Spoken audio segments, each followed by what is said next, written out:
열왕기상 22장 18절부터 25절까지 말씀으로 악한 세상을 심판하시는 하나님 제목으로 말씀을 받겠습니다. 미국에서 만들어진 영화 중에 좀 사회적으로 이슈가 되었던 그 영화가 하나가 있습니다. 모범시민이라는 영화인데, 그 영화의 내용은 정말 세상에서 이 법과 윤리를 잘 지키며 모범 시민으로 살아온 그 한 남성이 있었습니다. 근데 어느 날 이 남성의 집에 강도가 들어와서 아주 잔인하게 아내와 딸을 살해합니다.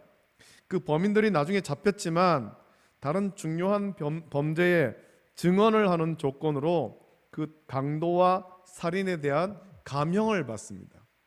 미국에서는 이렇게 어떤 좀 이 형벌에 대해서도 약간 거래가 이루어지고 있는 것 같은데, 검사들이 다른 중요한 범죄에 대해서 연루돼 있을 때 이것을 증언해 주는 조건으로 다른 범죄에 대해서 좀 감형을 해주는 이런 일들이 좀 있는 것 같아요. 이 남성은 그 사실을 도저히 받아들일 수 없었고, 세상의 법의 테두리 안에서 그 범인을 처단할 방법이 없고, 또 그와 같은 악한 자들이 너무나 당당하고 자유롭게 살아가는 부조리를 받아들일 수 없어서 결국 자신이 직접 그 범인과 그 범인에게 다른 범죄의 증언을 조건으로 풀어준 판사, 검사, 관련된 모든 사람을 하나하나 처단한다라는 그런 내용입니다. 여러분, 세상에 악한 자들이 참 많습니다. 그 악한 자들이 이 세상에서 잘 먹고 잘 사는 일들이 있음으로 인해서 참 선하게 살아가는 사람들이 혼란하기까지 하죠. 나는 정직하게 살고 있는데, 난 선하게 살고 있는데, 내 선하게 살고 있는 내가 오히려 이 세상에서 더 어려움을 당하고 있고, 저 악한 자들은 잘 먹고 잘 살고 하는 일마다 다 잘 되고 떵떵거리고 살아가는 그런 모습 보면서 마음이 선한 그 선한 삶을 사는 자들이 혼란스럽다는 거죠. 내가 이렇게 사는 것이 맞는가라는 생각을 하는 거예요. 민족 간의 전쟁을 일으키고 3대가 세습하면서 복음을 말살하는 북한 김씨 일가를 하나님께서 왜 심판하지 않으시는지 우리가 혼란스럽지 않습니까? 여태 왜 저렇게 잘 먹고 잘 사는가? 하나님께서 심판하셔야 되는데 왜 심판하지 않느냐라는 거예요. 우리보다 더 잘 살다가 평안히 죽는 모습 볼 때 어떤 사람들은 정말 하나님이 계신가 의심하기도 합니다. 하나님 정말 살아계시면 심판하셔야 되는데 왜 저렇게 잘 먹고 잘 살다 평안히 죽게 내버려 두시냐라는 거죠. 정말 하나님 계실까요? 정말 하나님께서 악인에 대해서 심판하기는 하실까요? 우리가 공의로우신 하나님의 존재와 하나님의 공의로운 심판에 대해서 의심하는 이유는 하나님의 그 심판을 우리의 기준으로, 세속적인 관점으로 보기 때문에 그렇습니다. 내 기준으로 볼 때 이 사람은 이런 심판을 받아야 돼, 이런 기준으로 보는 거예요. 그 기준에 맞지 않을 때 하나님 왜 저 사람을 심판하지 않습니까? 라고 의심하는 거죠. 하나님께서 심판하신다면 반드시 심판받는 그 사람이 이 세상에서 나의 기준으로 내가 만족할 만한 그런 심판을 받아야 된다 생각합니다. 그리고 하나님께서 복 주시는 자는 이 세상에서 우리의 기준대로 복을 받아 누리는 것이 맞다라고 생각합니다. 우리의 기준대로 혹은 우리가 만족하는 기준대로 복과 심판을 나누기 때문에 하나님께서 하시는 일에 대해서 의심하는 거예요. 하나님께서 과연 일하고 계신가? 하나님 살아서 지금도 역사하시는가? 내 기준으로만 생각하니까 하나님의 일하심에 대해서 의심하는 거죠. 하나님께서 주시는 복은 이 세상에서 누리는 복이 아닙니다. 이 세상에서의 복은 그냥 덤으로 주시는 것일 뿐이고, 진짜 복은 우리를 구원하사 하나님 나라의 백성 되게 하시는 거예요. 우리에게 천국의 소망을 주시는 것이 참된 복이죠. 허물과 죄로 영원히 죽었던 우리를 살리려고 독생하신 외아들 이 땅에 보내시고, 예수님께서 우리의 허물과 죄를 대신 지고 십자가에 죽으심으로 우리를 죄에서 구원하시고 하나님 자녀 삼으신 거, 이게 참된 복이라는 것입니다. 예수님을 믿는다고 우리의 만사가 다 형통하진 않습니다. 환난과 핍박, 고난과 역경이 있습니다. 세상에서 평생을 어쩌면 고난 겪으며 살 수도 있습니다. 예수님 믿는다는 이유로 오히려 고난을 더 당할 수도 있다는 겁니다. 세상의 기준으로 볼 때 그 고난 당하는 삶이 참 불행하지 않습니까? 많은 믿음의 조상이 고난과 역경의 삶을 살았습니다. 성경에도 보면 요셉은 그의 형들에게 미움받아서 노예로 팔려가지 않았습니까? 아버지의 사랑받는 아들이었지만 형들의 미움받아서 구덩이에 던져지고 노예로 팔려갔고 그것을 끝나지 않고 거기에서도 누명을 쓰고 감옥에 갇히기까지 했습니다. 다니엘도 굉장히 지혜롭고 또 믿음에 신실한 그런 백성이었습니다만 나라가 망한 후에 바벨론에 끌려와서 억지로 바벨론의 학문을 배워야 했고 또 바벨론을 위해서 일해야만 했습니다. 다른 사람이 다니엘을 시기해서 기도하다가 사자굴에 던져지기도 했습니다. 그의 세 친구들은 우상에 절하지 않음으로 인해서 뜨겁게 타는 푸른 불에 던져지기도 했죠. 여러분, 예수님 믿는다고 만사가 형통하지 않습니다. 오히려 예수님 믿는 것 때문에 우리가 이 믿음을 지키는 것 때문에 고난과 역경, 환난과 시험이 더 많이 생긴다는 겁니다. 그렇다고 예수님 믿는 성도가 불행하냐라고 하면 불행하지 않은 거예요. 세상에서 환난을 당하지만 우리는 불행한 인생이 아니라는 것입니다. 오히려 복을 받은 사람인데, 이유는 세상에서는 환난을 당하지만 죄에서 구원받고 하나님 나라의 백성이 되었기 때문입니다. 할렐루야. 그것이 우리가 누리는 복이에요. 그래서 예수님은 요한복음 16장 33절에서 말씀하기를 이것을 너에게 이르는 것은 너희로 내 안에서 평안을 누리게 하려 함이라. 세상에서는 너희가 환난을 당하나 담대하라. 내가 세상을 이기었노라. 예수님께서 말씀하셨습니다. 또 히브리서 11장을 보면 믿음의 사람들에 대해서 증언하는데 33절부터 40절 말씀 보면 이렇게 말씀하죠. 믿음을 지키며 환난당했던 많은 믿음의 조상들에 대해서 그들은 믿음으로 나라들을 이기기도 하며 의를 행하기도 하며 약속을 받기도 하며 사자들의 입을 막기도 하며 불의 세력을 멸하기도 하며 칼날을 피하기도 하며 연약한 가운데서 강하게 되기도 하며 전쟁에 용감하게 되어 이방 사람들의 진을 물리치기도 하며 여자들은 자기의 죽은 자들을 부활로 받아들이기도 하며 또 어떤 이들은 더 좋은 부활을 얻고자 하여 심한 고문을 받되 구차히 풀려나기를 원하지 아니하였으며 또 어떤 이들은 조롱과 채찍질 뿐 아니라 결박과 옥에 갇히는 시련도 받았으며 돌로 치는 것과 톱으로 켜는 것과 시험과 칼로 죽임을 당하고 양과 염소의 가죽을 입고 유리하여 궁핍과 환난과 학대를 받았으니 이런 사람은 세상이 감당하지 못하느니라. 그들이 광야와 산과 동굴과 토굴에 유리하였느니라. 이 사람들은 다 믿음으로 말미암아 증거를 받았으나 약속된 것을 받지 못하였으니 이는 하나님이 우리를 위하여 더 좋은 것을 예비하셨은즉 우리가 아니면 그들로 온전함을 이루지 못하게 하려 하심이라 라고 히브리서에 말씀합니다. 예수님을 믿음으로 우리는 세상에서 더 극심한 환난과 핍박을 받을 수밖에 없습니다. 세상에서는 고난을 겪지만 고난 중에도 믿음을 잃지 않는 것은 우리를 죄에서 구원하신 예수 그리스도를 온전하게 믿기 때문입니다. 우리에게는 세상에서의 복, 세상에서 누리는 재물과 명예와 권세와 이런 복이 아니라 예수 그리스도를 구주로 믿음으로 구원받는 것이 가장 큰 복이며 행복인 줄 믿습니다. 우리가 이 복을 받은 거예요. 자, 그렇다면 반대로 하나님의 심판은 이 세상에서 아무리 떵떵거리며 잘 살았다 하더라도 마침내 천국 백성이 되지 못하는 것, 영원한 천국에 들어가지 못하고 영원한 지옥의 형벌에 떨어지는 것이 하나님의 심판이에요.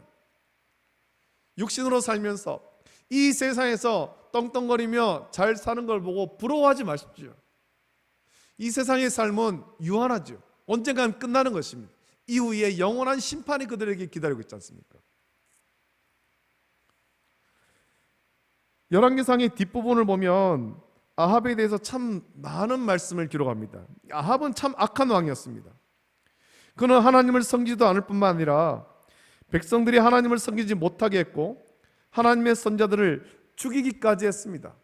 바알과 아세라의 제단을 만들고 우상을 만들어 하나님 백성들이 하나님을 떠나 우상을 섬기게 만든 거예요. 하나님 말씀이 선포됨에도 불구하고 그 말씀을 들으려 하지도 않았고 하나님 말씀을 선포하는 선자들을 싫어하고 죽이기까지 했죠. 왜 그렇습니까? 하나님 말씀이, 그 선자들이 선포하는 하나님의 말씀이 아합의 죄에 대한 하나님의 심판의 말씀이었기 때문이죠. 갈멜산에서의 승리 이후에 엘리야를 죽이겠다라는 이세벨의 말을 듣고 엘리야가 하나님의 산 호렙에 이르러 자기의 생명을 걷어가기를 간구한 이유가 뭐겠습니까? 아합과 이세벨은 더욱 악해져 가고 하나님 말씀이 선포되고 하나님의 능력이 나타났지만 그들은 변화되지 않을 뿐만 아니라 모든 백성들도 변화되지 않고, 그래서 하나님의 심판이 임하지 않는 것 같아서 엘리야는 지친 거예요. 아무리 하나님 말씀을 선포해도 백성이 변하지 않을 때, 아합이 뉘우치지 않을 때 지친 거죠. 말씀을 선포해 본들 뭐 하겠는가? 돌이키지 않는데.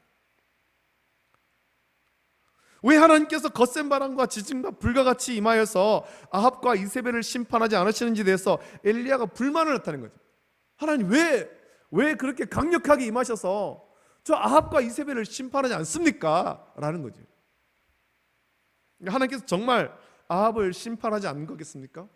악한 아합과 이세벨이 끝까지 떵떵거리면서 그렇게 잘 사는 것, 하나님께서 그들을 심판하지 않겠습니까? 이미 그때 하나님께서는 아합을 어떻게 심판하시겠다 엘리야에게 다 말씀해 주셨습니다. 그리고 그 심판은 우리가 지금 살펴보고 있는 아람과의 전쟁을 통해 성취되고 있는 거죠. 하나님께서 아합을 어떻게 심판하시는지 미가야는 그 과정을 자세하게 말해줍니다. 오늘 말씀 보니까 누가 아합을 깨어 그를 길랄 라못에 올라가서 죽게 하겠느냐라고 하나님께서 말씀하실 때 한 영이 나와 자기가 거짓말하는 영이 되어서 그 모든 선지자의 입에 있어서 거짓말을 하고 그래서 아합을 깨겠다라고 말합니다. 하나님께서는 그 영이 성공할 것이다 라고 말씀합니다. 실제로 아합이 부른 400명의 선지자, 이들은 다 거짓 선지자죠. 이들은 하나같이 똑같은 말을 합니다. 대표적으로 그나아나의 아들 시드기야가 나와서 아합이 길랄 라못에서 승리할 것인데 철불로 아람을 진멸할 것이다, 하나님께서 그렇게 말씀하셨다라고 했습니다.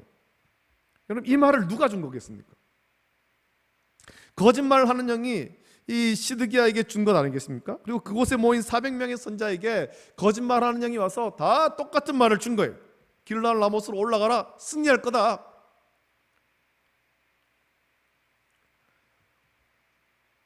여러분, 이것이 하나님께서 일하시는 방법이죠. 악한 아합을 심판하는 방법입니다. 거짓말하는 영을 보내서 아합을 깨고 스스로 교만하게 하시고 그래서 하나님의 심판받게 하시는 거예요.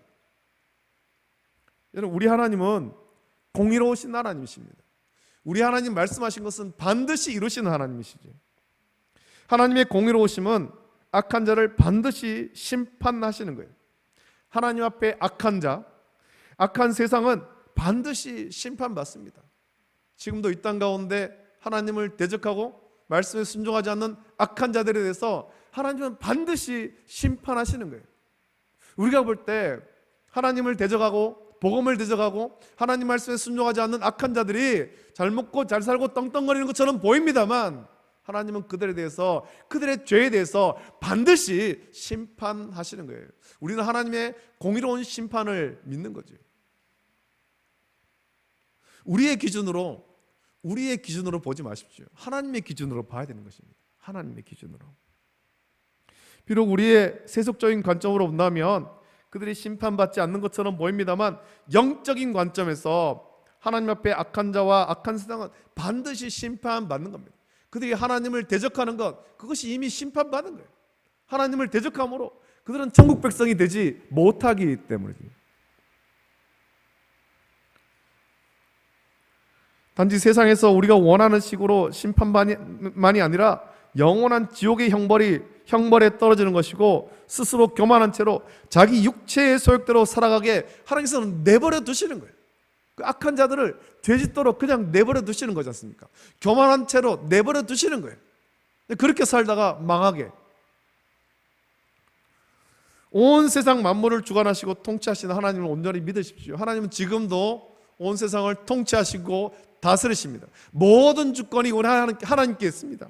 하나님께서 지금도 우리의 모든 삶, 온 우주 만물을 섭리하시는 거예요.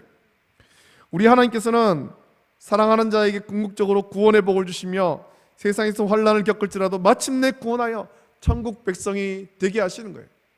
그리고 때로 세상의 부귀와 영화도 덤으로 주시는 거죠. 악한 자에게는 궁극적으로 지옥의 형벌에 떨어뜨리시는 것입니다. 세상에서 부귀 영화를 누린 것 같아도 그들은 천국 백성이 되지 못하는 겁니다. 이 땅에서 삶 길면 70, 80 정도 살아도 그 삶은 그게 끝이에요. 영원한 이후의 영원한 삶, 그 영원한 삶이 지옥의 형벌이라는 거죠. 하나님께서 그들을 그렇게 심판하시는 것입니다. 계속해서 하나님 대적하고 말씀에 불순종하고 교만한 채로 살다가 망하고 영원한 지옥 형벌에 떨어지는 거죠. 그리고 믿음이 약한 우리를 위해서 그 악한 자들을 이 세상에서 망하는 모습을 보여주기도 하시는 것입니다. 여러분, 성도는 하나님의 주권과 통치를 믿으며 하나님 사랑의 성품을 닮아가야 됩니다. 죄로 원수된 우리를 사랑하사 독생자 예수 그리스도를 보내시고 예수님께서 우리를 사랑하셔서 십자가에 못 박혀 죽으심으로 구원하셨음을 기억하십시오. 성도는 예수님의 이 사랑을 닮아가야 되는 거예요.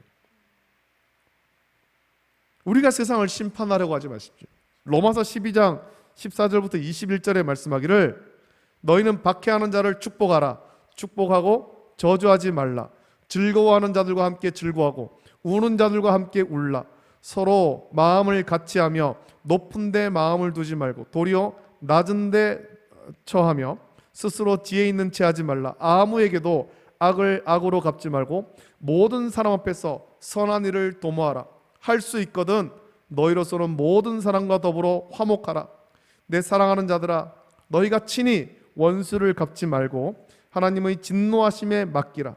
기록되었으되 원수 갚는 것이 내게 있으니 내가 갚으리라고 주께서 말씀하시니라.